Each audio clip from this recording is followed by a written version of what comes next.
All right, guys. Last match of the week. I get to break first again.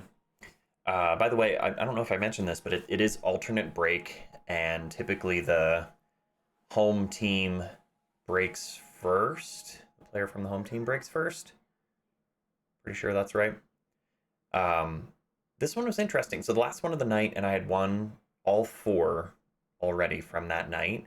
And so I start to get in my head a little bit about like, ooh, I could sweep this week again. Uh, so I kind of get into this match like feeling myself a little bit, which can be a good thing, can be a bad thing.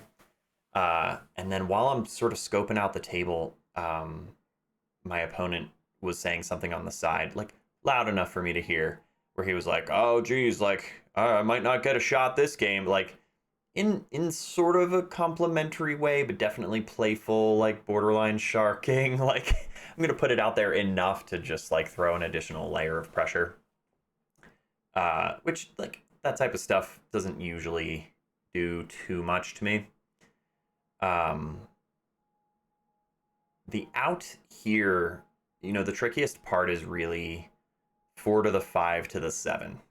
I kind of got on the wrong side of the two ball here, so I'm going to have to accept something a little tougher on the three unless I'm able to stun across and get above the three, which, oh man, yeah, so I think I overcut that two ball and got under the three. So we don't really want to be here. The bank on the three, yeah, I'm going to try it. It looks pretty natural. I might have to go fuller into the three ball to tighten this up, but nothing crazy. And if we're able to squat the cue ball down, we're going to get a decent look at the four. Goes pretty wide, so I missed that by a good margin and sell out the three. So at this point, my opponent's got to think about how to get from the four to the five. The five is hanging on the rail just under the side pocket in that, bad spot on the pool table that nobody likes. And he's got to decide if he wants to get under the five or to try to get along the long rail to be able to cut the five or to, roll the five down. Maybe in that case, it was hard to see. We couldn't really see what was happening there, but trying too hard probably to get on the four. And I'm hooked behind the eight. I have no edge on the three. You know what's interesting? I don't know if I considered the long rail kick. I probably did because that's pretty natural from here and easier to judge when you're on a rail, at least with the systems that I use. Doesn't really avail you great position because the cue ball's going to want to dive through the three ball and maybe get behind the seven and the eight. I call the three down here, and I'm planning a jump shot over the seven and the eight to come off the top side of the three and put him back, sort of nestled in the 7-8 situation there.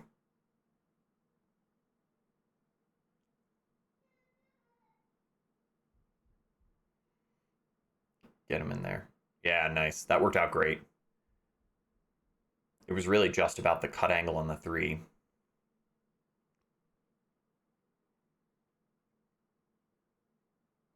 The long rail kick is on.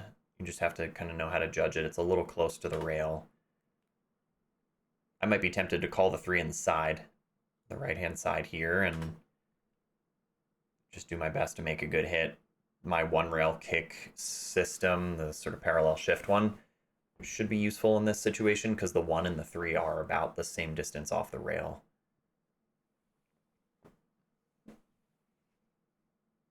Seems like he's judging it just based on kind of the halfway point, which shouldn't be far off in this case, honestly.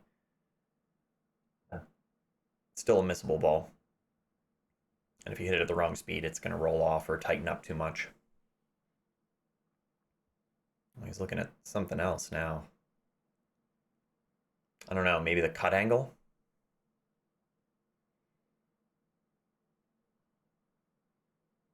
He's calling it.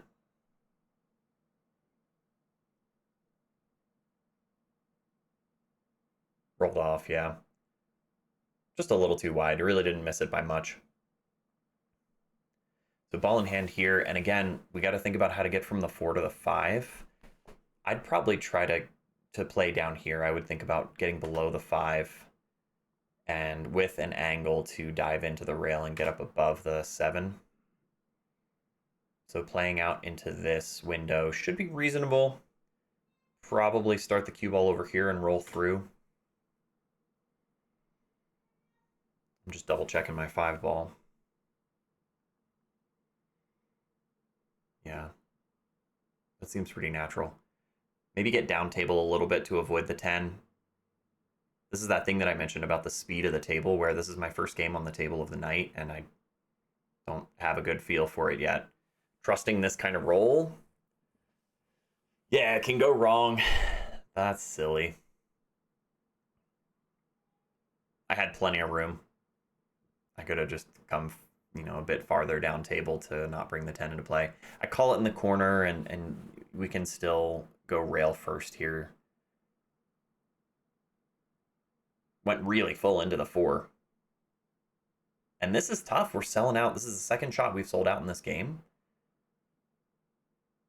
The 3 ball earlier, the 4 ball right now, and he's got a little bit of work to do to avoid a scratch, I guess, but pretty natural shape to get below the 5.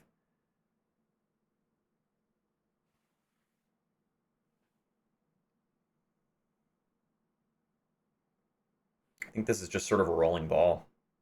4 is going to cut, cue ball's going to come down. Maybe you go a pinch below center to keep it away from the corner, but if the natural scratch angle is on, it doesn't take much to keep it away from the corner pocket there. He seems a little spooked by this one. Plays the 4 well.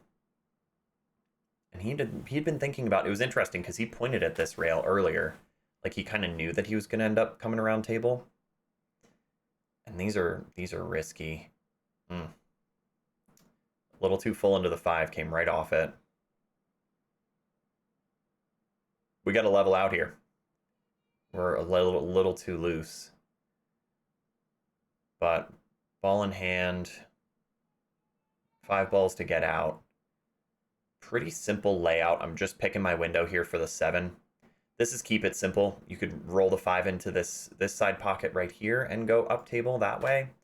I've talked about this before. Even though the cue ball's a little close to the 5, I really don't mind this because I can see where I'm going. I don't have to look. I don't have to shoot the cue ball to try to get it to go away from where I'm lined up. It's so natural to play it that way. You can see your target. You're just telling yourself to roll the cue ball through. And this is a good pace here. I like this tempo. Keep it simple. Maintain a little angle on the 8 ball. Let the angle do the work for you. Send the cue ball back down table. Barely thinking about my windows here because the spin and the angle are going to take you there. And in this case, big deal. We're kind of flat on the 9. You still have enough of an angle to work with, just like what I mentioned in that last video. Pockets are big enough that if you think about, okay, I want to make it to the top side of the pocket, the bottom side of the pocket, that is a significantly different angle for the cue ball. And that speed control, just rolling through. Slightly overrolled that, but you can't be upset about this shape. Solid. Tried to give that one away though, didn't we? Oh, a scratch on the break. Let's run this out. It was looking really nice until the 6 ball got involved. But this is still workable. The 6 is a bit far out of the pocket though, right? I think I'm just going to roll up to the short rail. Get pretty straight on the 2. Although getting above the 2, now that I'm looking at it, I think I'd rather be in here. Cut the 2 to the 6.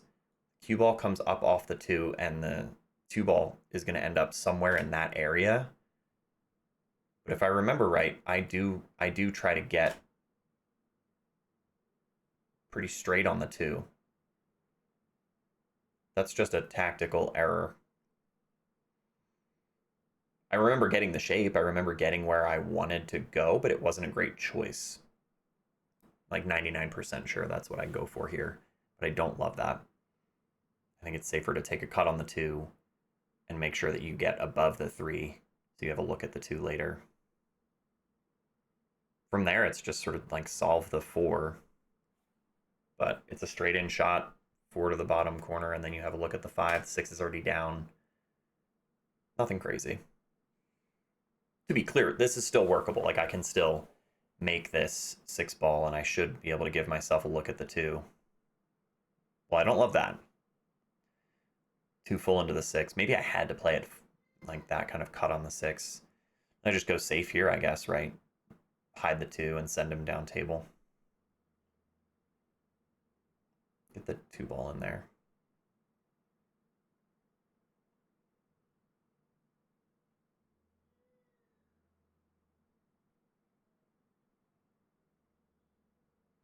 He's got a pretty reasonable... I don't think I would kick at this off the long rail. I think I would try to go into this side of it. Honestly, either side of it with a little bit of spin, you're guaranteed to get a hit on the 2. Maybe a slight risk of having the cue ball come off and scratch. But a long rail kick is risky. There's just too much that can go wrong there, I think.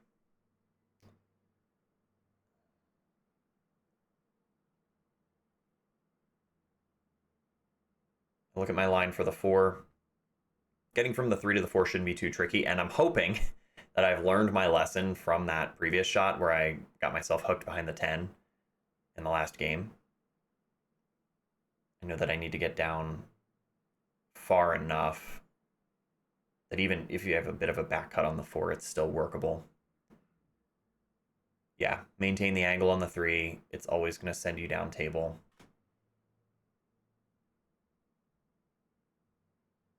And realistically, if you were scared of the 8 in this situation, you could always just take this shot on the 4.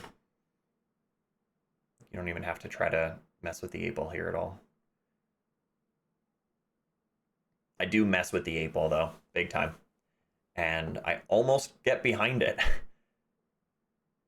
Luckily, I mean, I could jump that 8 ball if I really needed to, but I don't need that in my life.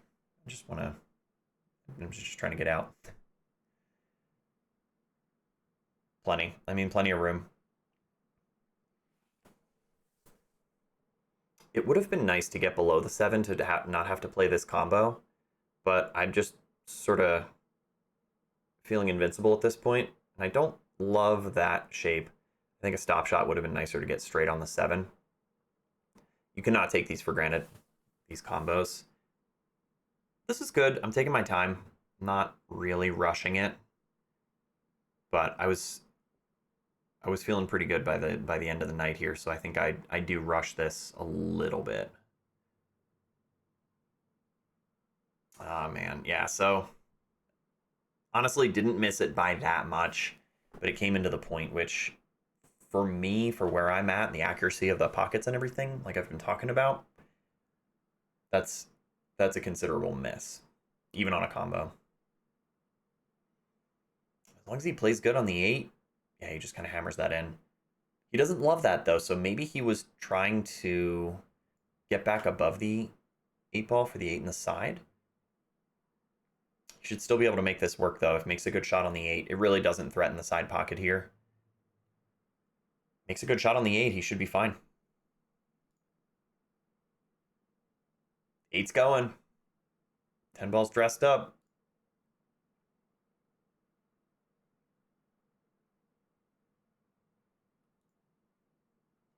Yeah, that's game.